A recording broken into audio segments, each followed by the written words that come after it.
I'm Michelle Foster, and I have the honor of serving as the president and CEO of the Greater Kanawha Valley Foundation. 10 years ago, there was minimal philanthropic investment on the west side of Charleston. What I think we triggered is we brought attention to the west side, letting others with means know that the need is there and we should all work together to make a difference and to empower the residents and to give them a hand up so that they can achieve their goals in life. Between 2014 and 2024, the Greater Kanawha Valley Foundation invested $1.6 million in the west side of Charleston, West Virginia. This investment, guided by a 2014 community needs assessment, aimed at addressing critical challenges identified through U.S. Census data, community surveys, and focus group discussions. The impact of these efforts is reflected in the socioeconomic progress of the community. So here are a few highlights. The work was made possible by 18 grantee partners who received 47 grants. Grants added up to $1.6 million. Grants averaged $34,000. I think it's very fulfilling to see what has been done. I think it takes all of us working together to make a difference. And I'm excited that our foundation is a part of that movement to make the west side of Charleston better. Well, about this project a little bit, this is our community grocery store. It comes out of our food system development program. It's a community-based location. It's really in the middle of a neighborhood, one of the neighborhoods I grew up at. I'll tell you what, the need for this grocery store is big. Right now we only have one grocery store in the neighborhood. We had maybe 2 or 3, but they just closed suddenly. Just all of a sudden they was closed. So a lot of us over here, they walk. It's not a lot of drivers, a lot of elderly. So being able to have a grocery store they can walk down the street to, can see from their bedroom window is amazing. But this building was empty. Kept walking around it, looking at it, and I talked to our partner, Spencer from West Virginia Food and Farm Coalition, about seeing if we can figure out who owns the building and can we purchase it. So this thing came full circle. It's done a lot of work. A lot of different partners helped us with this project. Well, you know, to have people in the community rallying around us and just being so supportive, it makes me, well, I'm telling you, it reassures that we did the right thing. As it gets going, it's going to just get more brighter and brighter and better, you know what I mean, for the community. I think for to have a safe space in this neighborhood is high. It goes back to where it used to be, and it's going to be able to feed, and not just feed, but also introduce folk into more fresh, healthy vegetables. So when you're in a food insecure neighborhood, you're also in a neighborhood where you'll see a lot of health disparities. You'll see economic downturns, right? And so what this project represents is the needle moving in the right direction. We've really been able to turn that around thanks to the partnership we've had with Greater Kanawha Valley Foundation. But when you're able to have these visible projects or these wraparound resources that are able to grab the community and sort of support them in their own self-sufficiency and grow leaders from the community, then that learned helplessness starts to go away. And then you see this hopefulness replace the hopelessness that was there before. We are a mission-based small business lender. It works with businesses that are unable to access capital, because it's very hard to say, I'm going to go out, I'm going to borrow money and launch a business. But if you can give them the tools, they can start with a building redevelopment, a restaurant, and that is really what it's all about.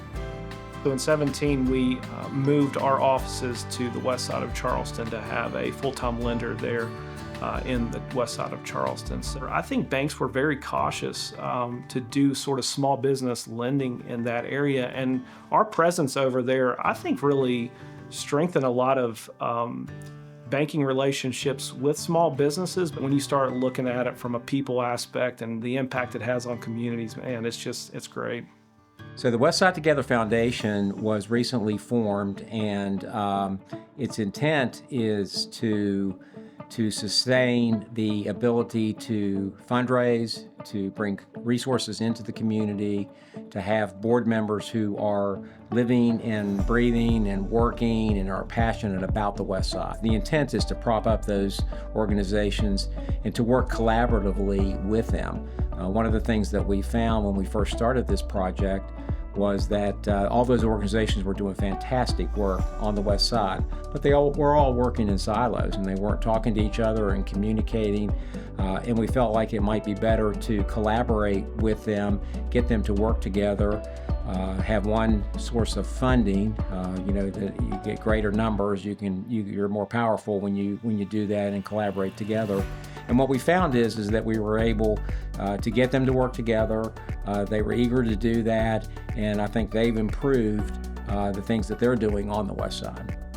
But just pouring money into it is not the answer. I think it's really getting embedded into the community and really making sure that we're going to be here and talking to folks and finding out what their issues are on the ground, listening to them, and then actually pulling the trigger on them. Being a resident of the West Side or growing up on the West Side, I remember how great it was to be there and to have a safe place to grow up. The education system on the West Side, everything was terrific. It was a safe place to live.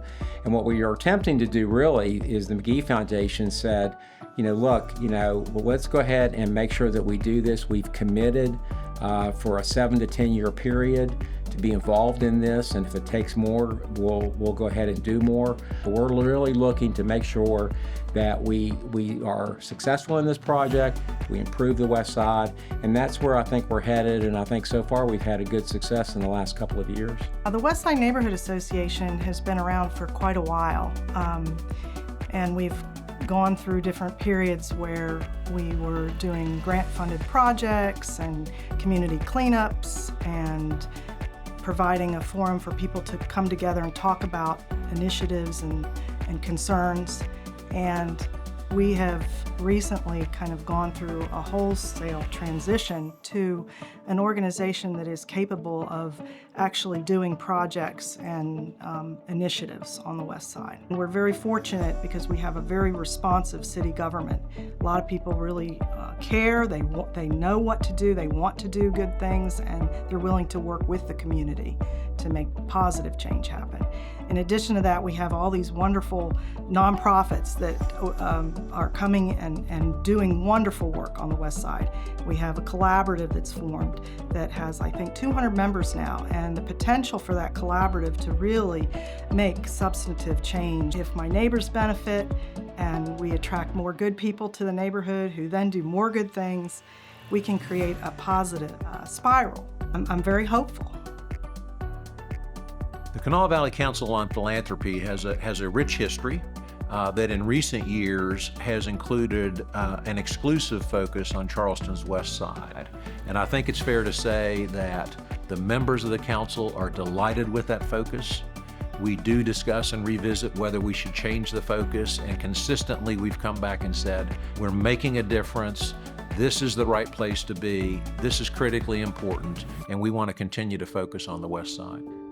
Has it reached the tipping point yet? We're not so sure. We think there's still a ways to go. We believe there is still a ways to go. But as you look at, the redevelopment of Washington Street West, as you look at the green space, as you look at the new grocery store, as you look at the programs surrounding Mary C. Snow Elementary, as you look at the Second Avenue Center, if you look at the places redeveloped through Project West Invest, you see real physical, tangible evidence of progress. It's undeniable. So where we're sitting right now, this is a project that ASP has been working on since June. This has turned into a full exterior and interior remodel for us, which is kind of a pilot. It's the first time we've done something to this extent here in the Charleston area. That's always a goal of ASP's, is to not just come in as an outside organization, but to really mold and fit into what's already happening in a community. Here on the West Side, people take so much pride in their property, in their community, in their neighbors. The love and support that we've felt as an outside organization here has been wonderful. The need is great and there's so much work to be done, but we recognize that housing impacts a lot. We've received so much support from local churches, local organizations, local funding sources like Greater Kanawha Valley, and many more, that we couldn't do what we do without people like you all.